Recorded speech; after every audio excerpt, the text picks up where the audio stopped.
let's take a deeper dive into our Indian history. History books often end with India's freedom story on August 15, 1947. But that's not the whole truth. Beyond the celebration, two tiny corners of the country were still under foreign rules. Their flags, their laws, and even their rulers were different from the rest of India. This is the forgotten tale of Goa and Puducherry, India's lost colonies. August 15, 1947. India celebrates independence, but not everyone is free. In some corners of the country, the colonial flag still flies. Why and what happened next? What if I told you that even after India's big Independence Day in 1947, some parts of the nation still weren't free? Wait, so you're talking about Goa and Puducherry? Bingo! Goa was ruled by the Portuguese and Puducherry by the French. They refused to leave even after 1947. Wow, that's something you don't find in most of the textbooks. So let's start with Goa. The Portuguese had been there since 1510. That's more than 400 years.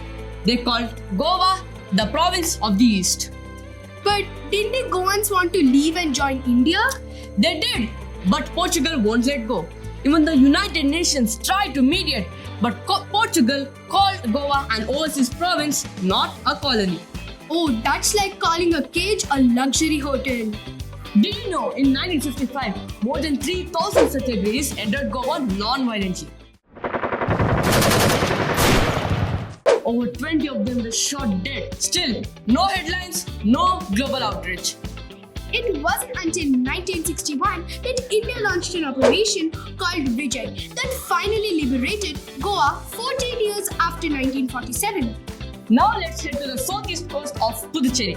While it looks calm and quiet today, its history was full of resistance. The French allowed a referendum in 1954 to the nearby towns. The people overwhelmingly voted to join India. But Puducherry itself didn't officially merge to India until 1962. And here's something wild. For years, Puducherry had both the Indian and French flags flying at the same time.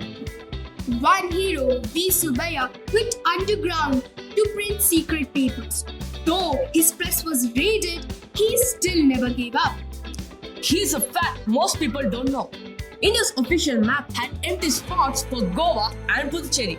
They were literally the missing parts of our beloved nation, India. And even today, Puducherry is divided into 4 parts and spreads across 3 states, which are Tamil Nadu, Andhra Pradesh, and Kerala. Plus, French is still taught in schools and the street signs are of 2 languages. Same in Goa, you'll find Portuguese surnames and European architecture that dates back centuries. So, if somebody tells you that India got its complete freedom in 1947, you can say, well, not completely. Because freedom didn't come in a single day. For some parts of India, it took years of silent and stubborn bravery.